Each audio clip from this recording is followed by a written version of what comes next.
كان امبارحة إعلان، يعني عمليا إذا التيار الوطني الحر وجبران باسيل بدهم يحشدوا لجماهيرهم تيشدوا عصبهم بعد نوحة البكي ومجموعة العزل كانت اعتبارا من نهار الأحد، مش بهالطريقة، مش على حساب برنامج يستعملوه لحتى يعملوا انتقام. اثنين، إذا عم بيقولوا لمجموعة جبران باسيل إنه ما تخافوا أنتم ما خلصتوا، نحن بدنا نقويكم، نحن موجودين، مش بهالطريقة. عنده 100 أسلوب فيه، بس يبدو إنه هذا العهد وقت ما بلش والله أنقذنا من 6 سنين لليوم ما بيعرف إلا يتعامل مع وسائل الإعلام بهالطريقة.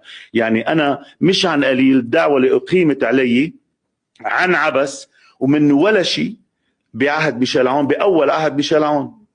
استاذ مارسيل، حضرتك عم بتقول انك حذفت جزء من هذه المقدمه، مش اول مره روان. بتقدر اليوم من بعد هيدا اللي صار بتقدر تقول شو حذفت من هذه المقدمه، بما انه هذا الاستفزاز حتى لو ما قمت ما عندي مشكل. انا رح اقول لك شو حذفت. انا حذفت يوم الاحد 30 شهر انتهى عهد جبران باسيل الاول، وختمت انه جمهور التيار الوطني الحر كان عم بيقول انه التاريخ لن يأتي بميشيل عون، وانا بقول الحمد لله انه لن يأتي بميشيل عون. وين المشكل؟ خلي يجي يدعوا علي 5 دعاوى اليوم مدعيين فيها على شو؟ تحريض. انا شو كان دور امبارحه؟ انا كنت كل الوقت عم بروق الامور، ومجموعاتهم اذا عندها ضمير مجموعاتهم بتقول انا كيف عم بتعامل كنت مع الاصوات. طب اليوم آلية التعامل البرنامج مع الجمهور ومع القيادات العونية كيف بدها تصير؟ نحن اخذنا قرار، يعني توجيهات الاستاذ ميشيل المر امبارحه 4 الصبح، انه نحن لن نستقبل اي جمهور لا يحترم قواعد البرنامج. طيب ليش في غير جمهور؟ ليش في غير جمهور بيحترم رولز البرنامج وبيخضعوا لتدريبات؟ دايما هن خارج القوانين لانه هن منزلين وما حدا بيتعاطى معهم. ليه؟ طيب خلال الثوره جمهور 17 تشرين احتك اكثر بمره بمجموعات حركه امل، وفي مجموعات قريبه كمان من الحزب القومي او غيرهم، ما حدا تعرض لهم، ما صار في كباش، ما صار في اهانات. مرحبا. ردا على كل الحكي اللي عم بيصير بالنسبة لحلقة امبارح من صار الوقت، في قصص لازم ينحكى فيها بوش كل الاتهامات اللي عم تحكي انه الام تي في ميليشيا، وانه جمهور التيار مستضعف يا حرام، وانه نحن جبناه كرمال تنعمل فيه كمين. نهار الاربعاء النايب شرب المارون بيروح عند مارسيل غانم على البيت وبيقول له انه انا عطلان هم اطلع معك بالحلقة، ما بدي اطلع مستضعف، كرمال هيك بدي اجيب معي 80 من الحرس القديم. قال له مارسيل اول شيء انت منك مستضعف، مجرد ما انك تجي ما تعطى الهم هذا الموضوع. تاني شغلة انت رح تاخد المساحة الكافية من الحكي. تالت شيء الحرس القديم عنده موقف من الام تي في ومن البرنامج، انت مجرد ما تقرر انك تجيبهم يعني انت ناوي تفتح على مشكل، جيب مناصرين عادي، ما تجيب حرس قديم.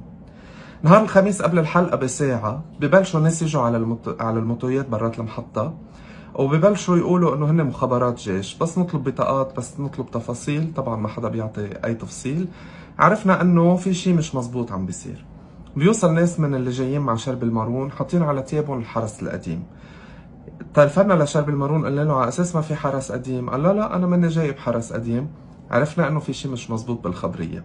بلشوا يتجمعوا جماعه الحرس القديم برات الام تي في بباركينج كنيسه مرمنصور يلي هي بعيده 50 متر عن الام تي في. فتنا على الحلقه، بلشت الاستفزازات من جمهور التيار من اول دقيقه بالحلقه، وموجودين وفي اي انسان يفوت يحضرها على الويب سايت، وتحديدا من الكسي ماليشاف يلي كان موجود وهو من جامعه النايب نبيل الأولى، النايب السابق نبيل الأولى، وجاي كرمال تيشارك بالحلقه، ومن اول لحظه هو اللي بلش الاستفزازات. كذا مره بالحلقه يروق الجو مارسيل، يقول لهم روقوا، ما تعملوا استفزازات، ما تفوتوا بموضوع، ما تفوتوا بسجالات، يجرب يسيطر على الموضوع، بس هن فايتين بنيه بدهم يعملوا مشكل. واحد من اللي جايين مع شرب المارون اسمه روي حداد بينزل تويت بحط ناويين لك يا مارسيل.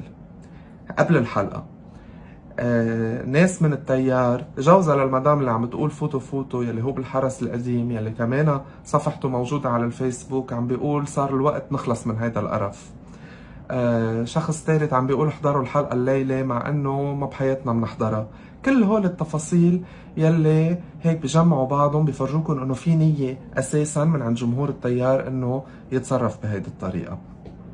بس صار المشكل على اي خلفية؟ صار المشكل لانه هو عم بيرد النايب وضح الصادق، حدا من الجمهور المعارض للتيار عم بدافع عن وضاح الصادق من بعد اللي حكاه الياس الزغبي، بيقوم بنط أليكسي ماليشيف بيقول له اسكت يا داعشة.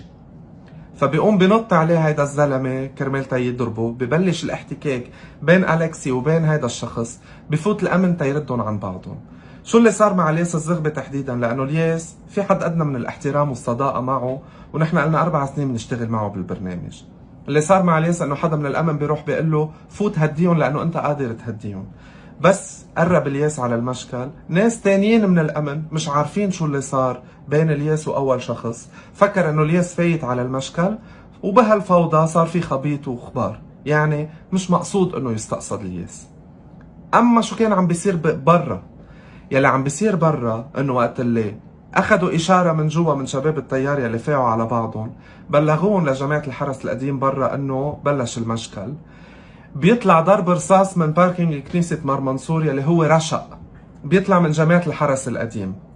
بس يسمعوا امن الام تي في الرصاص بيسحبوا اسلحتهم، وهيدا شيء مشروع، انت ما في مش رح تصلي الورديه بس تسمع رصاص. حملوا سلاحاتهم وطلعوا لبرا، بيوصلوا جماعة التيار حاملين تليفوناتهم انه نحن عزل وانتم عم بتواجهوا بالحرية ونحن جايين وانتم ساحبين سلاحكم علينا، دغري بيصيروا ابطال حريات، وهن اللي طلعوا اول ضرب رصاص. وبيصيروا جماعة الحرس القديم بدهم يفوتوا ونحن بدنا نظهر الجمهور الثاني، وبيصير يلي صار لحد ما كان وصل الامن. بقى هيدا كرمال ما حدا يقول انه الام تي في ميليشيا وهي اللي بادرت. تاني شيء اللي عم بيقول انه نحن عاملين كمين والامن تبع الام تي في فات وبلا اذن مارسيل، وهول الفيديوهات المؤامره اللي بيصيروا يطيعون صفحات التيار، اللي بده يعمل كمين لحدا بيجيبه لحاله، ما بيجيب 80 واحد معه. تاني شيء اللي بده يعمل كمين كان فينا ما نستقبل شرب المارون، ولا نجيب نايب تيار، ولا نجيب جمهور تيار، والبرنامج بيمشي فيهم وبلاهم، والمحطه بتمشي فيهم وبلاهم. بس نحن ما في حلقه الا ما بنقرر انه ما نستغيب حدا من جمهور التيار. بقى هذا يلي صار من الاخر. من هونيك ورايح شو بدهم يتهموا وبدهم يقولوا عن الام تي في وبدهم يقولوا عنا، الفيديوهات صارت موجوده مع قوى الامن، وكل التفاصيل بنشرة الاخبار بالام تي في. وابعد من هيك كل الحكي اللي بينحكى معروف شو مصدره ومعروف الناس اللي عم بيطلعوه منه. ثانك يو.